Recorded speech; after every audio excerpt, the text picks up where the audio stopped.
Israel के Zionist और India के अंदर जो हिंदुत्ववादी हैं, इनके दरमियान ऑब्जेक्टिव्स में, तरीक़ाकार में, मेथडोलॉजी में सिमिलरिटी नज़र आती है आपको। लेकिन आइडियोलॉजिकली एक बहुत बड़ा डिफरेंस भी मौजूद है इन दोनों के दरमियान, और वो ये है कि हिंदुत्ववादी जो ठग हैं वो हिटलर को अपना गुरु मानते हैं और हिटलर की आइडियोलॉजी से मुतासिर हैं।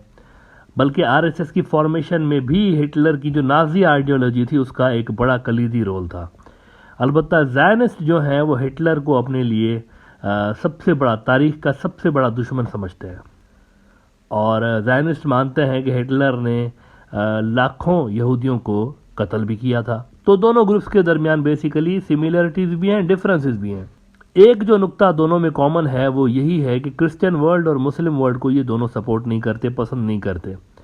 कुछ अर्सा पहले दिसंबर में द डिप्लोमेट एक बड़ा न्यूज़ आउटलेट है, इन्होंने इसी पे एक ओपिनियन लगाया था कि India's Hindutva proponents and Zionist Israel strange bad fellows. अजीब सी एक जोड़ी है ये।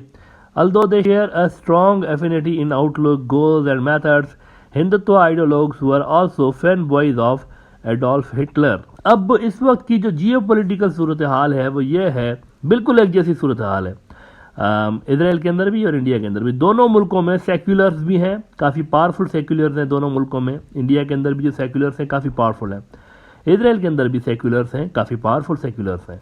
लेकिन दोनों में इंतहा पसंद भी हैं, उधर ज़ायनिस्ट इधर हिंदुत्ववादी, और दोनों जो एक्सट्रीमिस्ट फोर्सेज हैं दोनों मुल्कों में वो हुकूमत में हैं। इंडिया के अंदर 2014 से लेकर हिंदुत्ववादी हुकूमत में, और वहाँ पर अब ज़ायनिस्ट हुकूमत में आ गए 2023 से लेके। तो ग्राउंड लेवल पर दोनों मुल्कों में सिचुएशन एक जैसी है।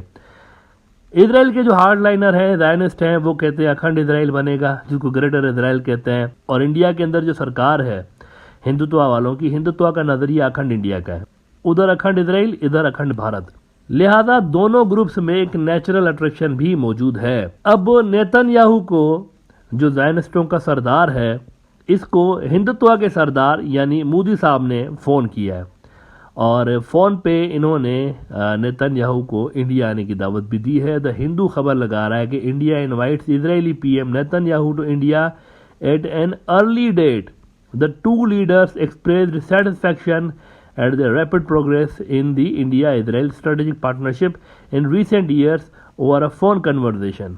अब देखें, नेतन्याहू तो जब इंडिया आएगा तब आएगा ना, लेकिन उससे पहले एक बड़ी डील हुई है, और वो डील हुई है इंडिया की एक बड़ी कंपनी है अडानी ग्रुप। अडानी ग्रुप वालों ने इजराइल का सबसे बड़ा जो पोर्ट है हाइफा का बंदरगाह, उसकी जो एक्विजिशन वो कर रहे थे, वो वाली डील कंप्लीट हो गई है, और इजराइल का जो अब बड़ा पोर्ट है वो इंडिया के पास आ चुका है। 99% जो इजराइल के गुड्स होते हैं वो समुंदर के रास्ते आ रहे होते हैं। तो इस हवाले से ये जो हाइफा का बंदरगाह है उसकी बड़ी इंपॉर्टेंस भी थी। लिहाजा इजराइल का बड़ा पोर्ट इंडिया के पास जाने से इंडिया इजराइल जो स्ट्रेटेजिक पार्टनरशिप है ये मजीद मजबूत होगी। लेकिन यहाँ पर एक इम्पॉर्टेंट बात यह है कि हाइफा का बंदरगाह चाइना लेना चाहता था, और चाइना को जिस चीज़ ने रोका था ये बंदरगाह लेने से वो अमेरिका था। अमेरिकन ने इजराइल को मना किया हुआ था कि ये जो बंदरगाह है ये चाइना के पास नहीं जाना चाहिए। इजराइल के अंदर जो भी चाइना इजराइल मंसूबा होता है पहले उसको अमेरिका की तरफ से अप्रूवल मिलता है, फिर वो इम्प्लीमेंट किया जाता है। तो अमेरिकन ये चाहते थे कि इंडियंस यहाँ पर आए, चाइनीज यहाँ पर ना आए। राइटर्स ने इस हवाले से लिखा है कि Israel announced in July it would sell the port in Haifa, a major trade hub on the Mediterranean, to winning bidders Adani Ports and local chemical and logistic groups Gedot। अब इसके बाद वाली लाइन बड़ी interesting है। वो कह रहे हैं कि चाइना's Shanghai international port group last year opened a new port across the bay in Haifa। उधर हाइफा पे चाइनीज भी मौजूद है, लेकिन चाइनीज के बिल्कुल पास जो है वो अडानी ग्रुप आ गया है, और अडानी ग्रुप को ये कॉन्ट्रैक्ट जो है वो दे दिया गया। इसका मतलब है कि अडानी ग्रुप का अब इंडिया की स्ट्रेटेजिक जो डिसीजन मेकिंग है उसमें बड़ा अहम रोल हो चुका है। नाउ ये जो इजराइल और इंडिया की दोस्ती बढ़ती जा रही है, इसमें देखें इजराइल के लिए एक बहुत बड़ा नुकसान है। रशिया के साथ उनके ताल्लुकात पहले से ही डाउन है यूक्रेन वॉर की वजह से, लेकिन अगर वो इंडिया के भी क्लोज होते हैं और इंडिया को अपने स्ट्रेटेजिक पोर्ट्स पर भी लाकर बिठाते हैं तो इससे इजराइल के चाइना के साथ भी रिलेशंस जो है थोड़े से डाउनग्रेड ज़रूर होंगे। अच्छा, इसके अलावा मैं आपको ये भी बता दूं कि हाल ही में आपको याद होगा ये जो यूनाइटेड नेशंस की सिक्योरिटी काउंसिल में गए थे यूएई वाले और चाइनीज़ इजराइल के ख़िलाफ़ गए थे, उसके बाद आपको याद होगा कि यूनाइटेड नेशंस की जनरल असेंबली में एक वोटिंग हुई थी इसराइल के ख़िलाफ़, और ये जो फ़लस्तीन वाले इंटरनेशनल कोर्ट ऑफ जस्टिस में जा रहे हैं उस पर भी वोटिंग हुई थी।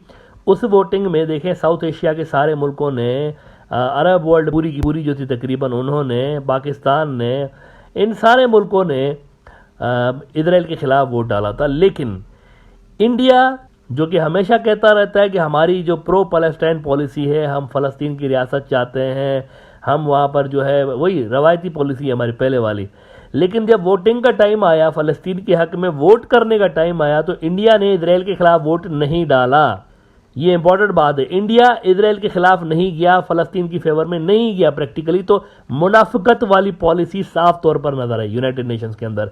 इंडिया ज़बान से कहता रहता है वहाँ पे कि हम फ़लस्तीन के साथ हैं, लेकिन प्रैक्टिकली वो फ़लस्तीन के साथ नहीं है, कम से कम मोदी सरकार के दौर में नहीं है। द क्विंट ने, इंडिया का बड़ा अखबार है, उन्होंने रिपोर्ट किया कि support for Palestine dwindles as India refuses to vote against Israel at the UN. India recently abstained from voting on a resolution calling for the ICJ's view on Israel's occupation of Palestine. तो India ने इस पे vote नहीं दिया था, और इसके कुछ ही रोज के बाद ये न्यूज़ आ गई कि अडानी साहब को वो पोर्ट मिल गया है हैफा वाला, और अब मोदी साहब ने फ़ोन करके नेतन्याहू को इंडिया आने की दावत दे दी है, जो कि प्रोबेबली 1-2 महीने के अंदर आपको इंडिया में टहलते हुए नजर आएंगे।